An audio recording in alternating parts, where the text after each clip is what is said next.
సాహితీ మిత్రులకు నమస్కారం. వనజ తాతనేని యూట్యూబ్ ఛానల్కు సుస్వాగతం. విభిన్న కథల కవిత్వాల సమాహారం వనజ తాతనేని. మిత్రులారా, ఈరోజు నేను ఒక ప్రసిద్ధ రచయిత గురించి, మరొక ప్రసిద్ధ రచయిత రాసిన వ్యాసాన్ని మీకు వినిపించబోతున్నాను. తెలుగు ప్రజలందరికీ లతగా ప్రసిద్ధమైన ప్రముఖ రచయిత తెన్నేటి హేమలత గారి గురించి రాజా వాసిరెడ్డి మల్లీశ్వరి వ్రాసిన వ్యాసం ఇది. మరపురాని మహారచయిత్రి.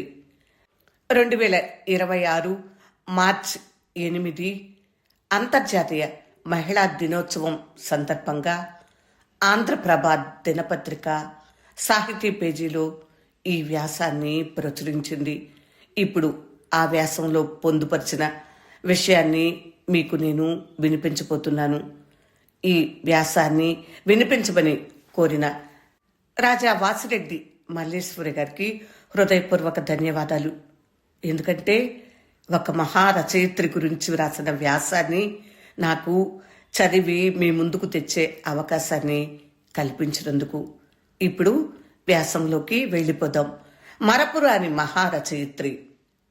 అపరిమిత జ్ఞానం, ఆత్మ వ్యక్తీకరణ నేర్పు, చదువరికి ఆత్మానందం మీయగల రచనా కౌశలం, ఆత్మ పరిశీలన, ఆత్మవిశ్వాసం ఆమె సొత్తు.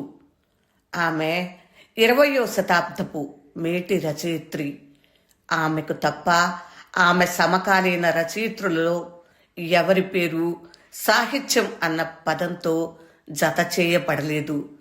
తెలుగు సాహితీ లోకంలో తనకంటూ ఒక విశిష్ట స్థానాన్ని ఏర్పరచుకున్న రచయిత్రి ఆమె.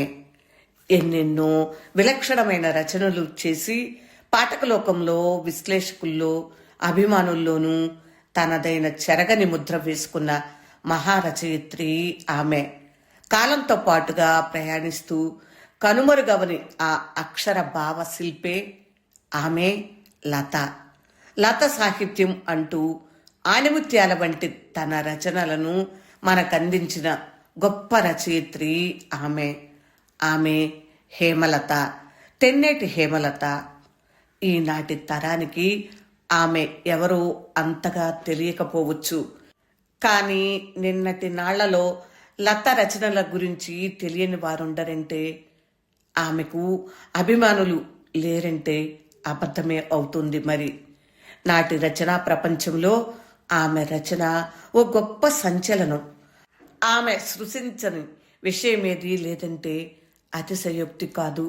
కృష్ణుడి కథ నుండి ఖయాం దాకా, టాల్స్టాయ్ నుండి ఠాగూర్ దాకా ఆమె సృజించిన రచన ఏదైనా సరే, ముఖ్యంగా ఊహాగానం, మోహన వంశీ, ఉమర్ ఖయ్యాం కవిత్వం చదువుతున్నట్టే అనిపిస్తుంది. ఆమె రచనా శైలి అలాంటిది. ఎన్నేళ్లు గడిచినా ఎప్పటికీ ఆమె రచనలు పరిమళ భరితమే, వెన్నెల ప్రవాహమే.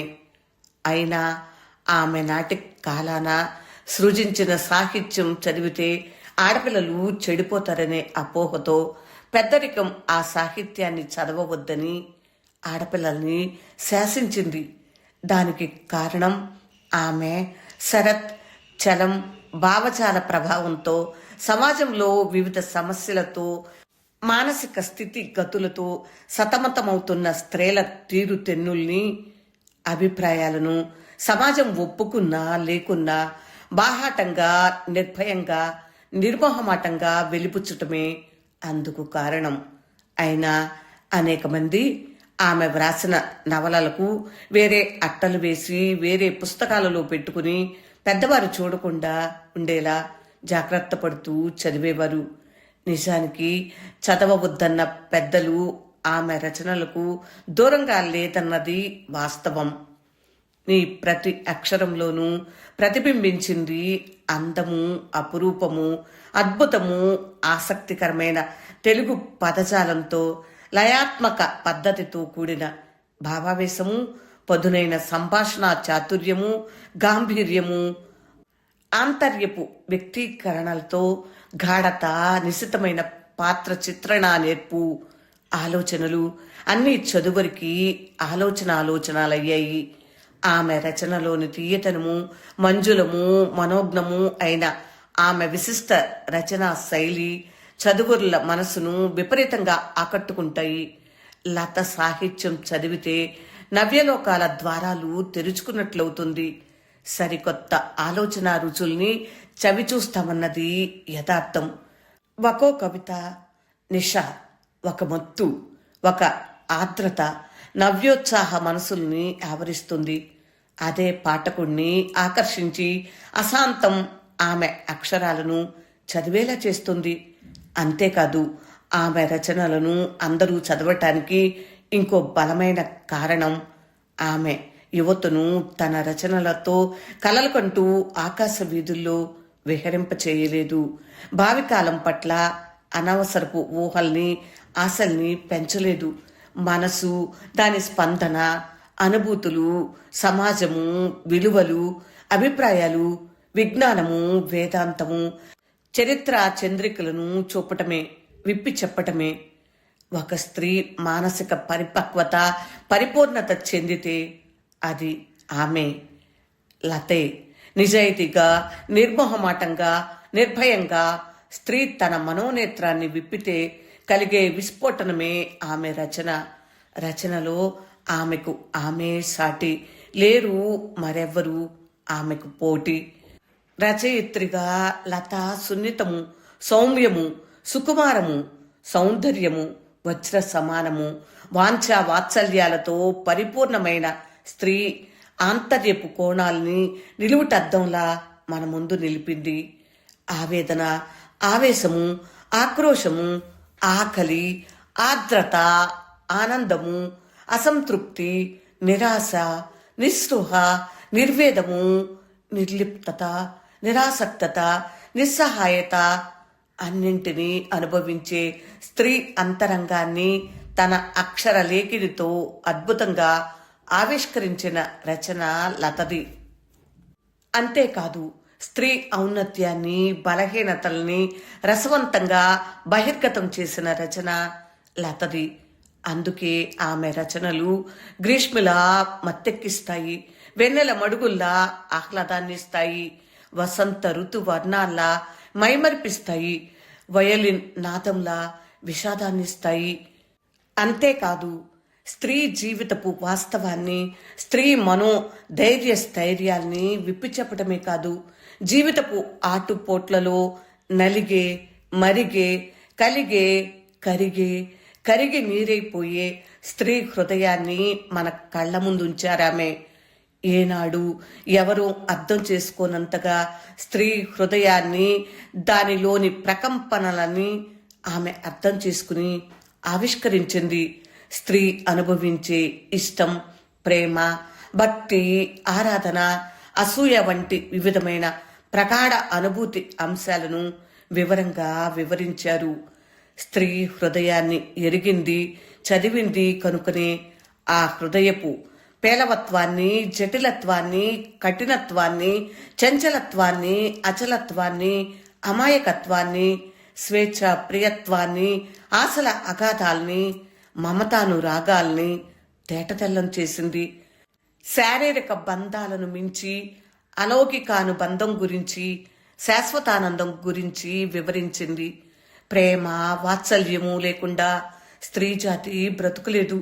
బ్రతుకును, మనసును వెలిగించే ప్రేమ ఒకచోట దొరకకపోతే దానికోసం అన్వేషిస్తూ అడ్డదారులు తొక్కటం కూడా ఆమె బలహీనతల్లో ఒకటి అని అంటుంది లత. ఏమైనా స్త్రీ కోరుకునేది చల్లని సంసారం, మంచి సంతానం అని అన్న లత ఇలా ఎన్నో రకాలుగా స్త్రీ హృదయానికి గొప్ప వ్యాఖ్యానాలను చేసింది.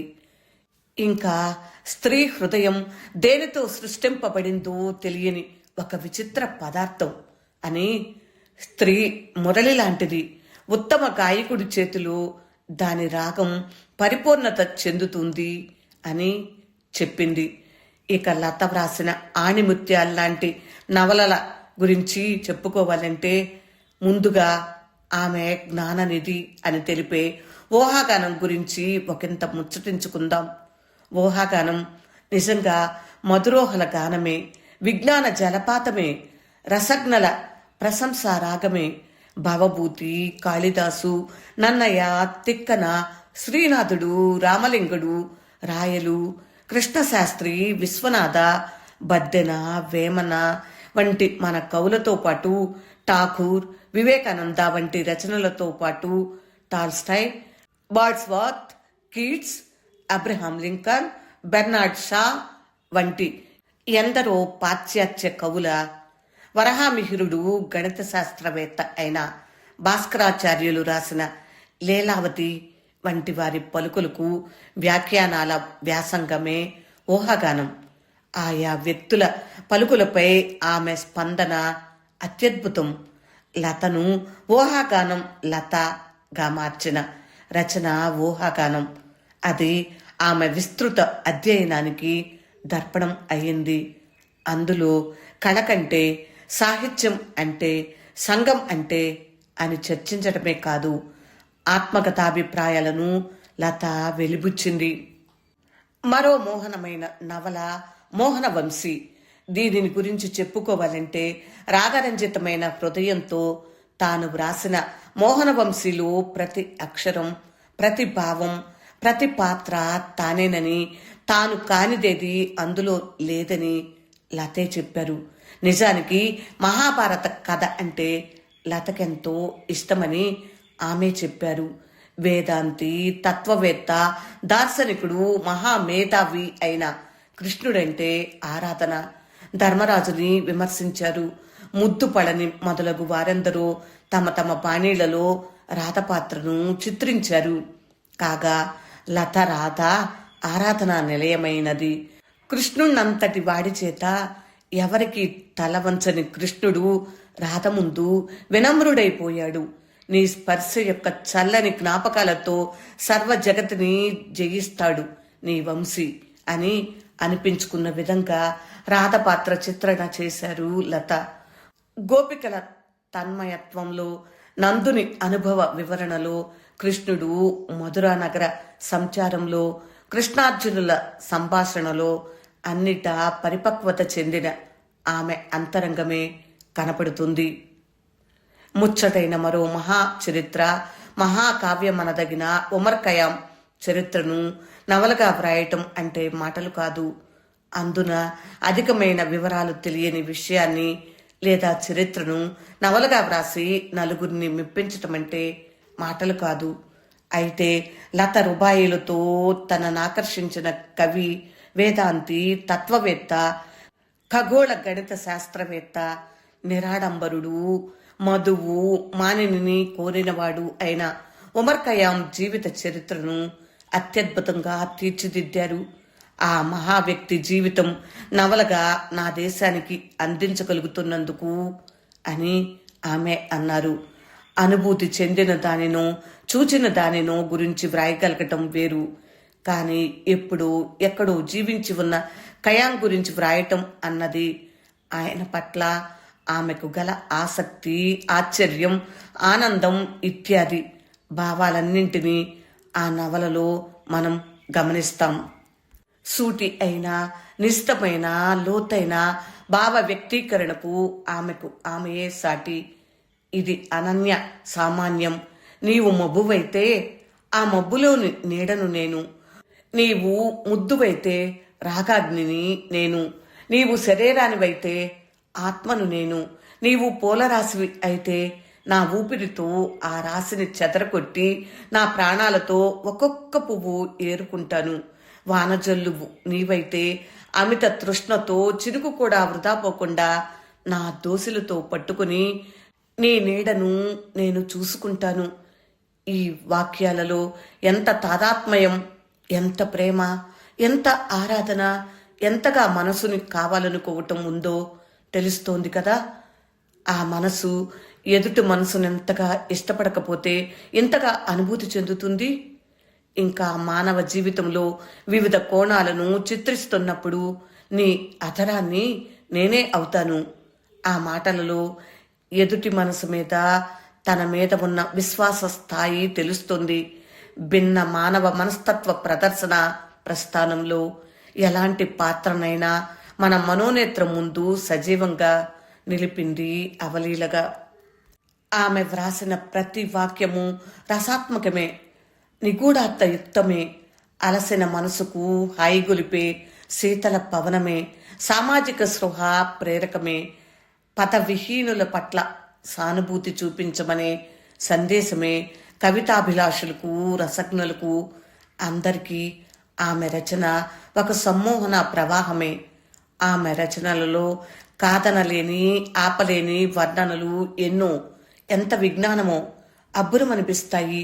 నీలంపు విల్లంబులోంచి విసిరిన బంగారు బాణంలా 1000 పుష్పాల వెలుగు, చూపు జల్లుల జవరాలు, పులకల తూపులు, చూపు 1000 కలువల పూజగా, హృదయం వెన్నగా కరగటం, వెన్నెలలా చల్లబట్టం, హిమగిరి శిఖరం మీద నీరెంట లాంటి సౌందర్యం, కనురెప్పల అంచులు మొగలి పువ్వు ముక్కులా గుచ్చుకుంటున్నాయి, తెగిన పూదండలా 2 కనురెప్పలు కాకిపిల్ల రెక్కల్లా తటతటా కొట్టుకుంటున్నాయి.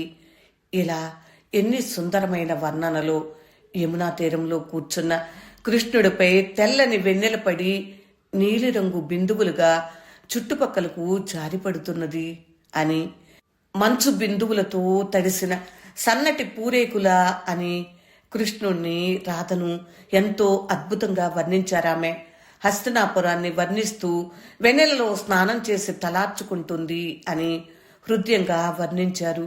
ఇంకా చెట్టు మీద ఉన్న కొంగలు, పావురాల గుంపులు, తెల్లని పువ్వులు పూచినట్లు ఉంది అని, ఆకాశం నిండా చిందరవందరగా ఉన్న నక్షత్రాలు స్వతంత్రుడైన మేధావి చేసే పనుల్లాగా క్రమరహితంగా విచ్చలవిడిగా ఉన్నాయి అని, ప్రకృతి మంచు ముసుగులో ఘోష పాటిస్తున్నది అని, గగన జగాలకు శాంతినిచ్చే దీపంగా అమరిన వెలుగు ముద్ద భాస్కరుడు అని తన భావ పరిమళాన్ని వెదజల్లారు.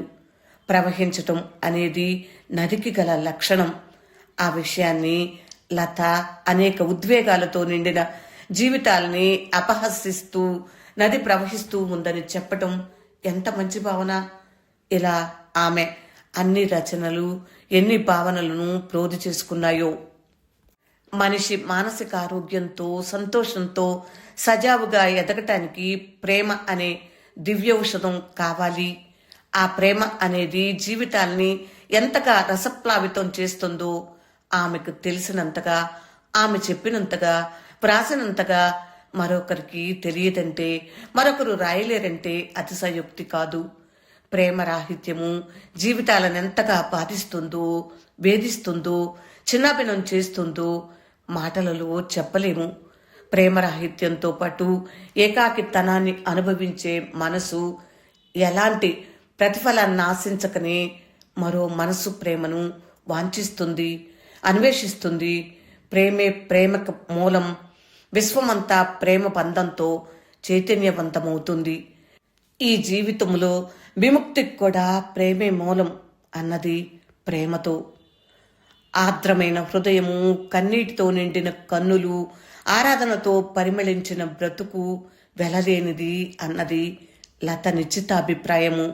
ఇంకా రూపరహితము, వాంఛారహితము అయిన ఆరాధనకి శాశ్వతత్వం ఉందని వక్కాణించారు లత.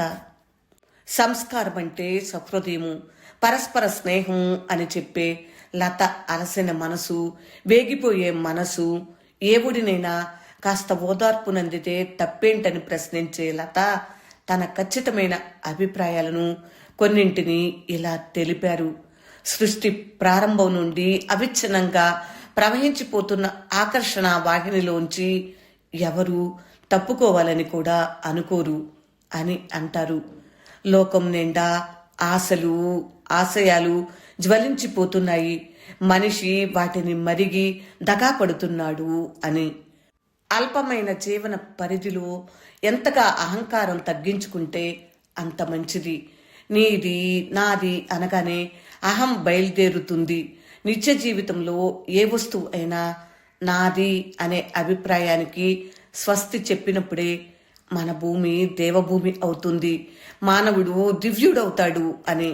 మన భావ స్వరూపం పరిస్థితుల్ని బట్టి, ప్రేమాస్పదులైన వ్యక్తుల అభిప్రాయాలను బట్టి మారుతూ ఉంటుందని, మనిషికి జ్ఞానంలో, ఉద్దేశంలో అనుక్షణం పరివర్తనం వస్తూనే ఉంటుందని, రాగద్వేషాలను దూరం చేయటానికి చేసే కృషే తపస్సు, దాని ప్రభావమే జీవితం మీద ఉంటుందని, మనిషికి మధ్య ఉండే మమత, ఏకాగ్రత అయి ఆరాధన క్రింద మారినప్పుడు అది ఒక అజేయమైన శక్తి అవుతుంది.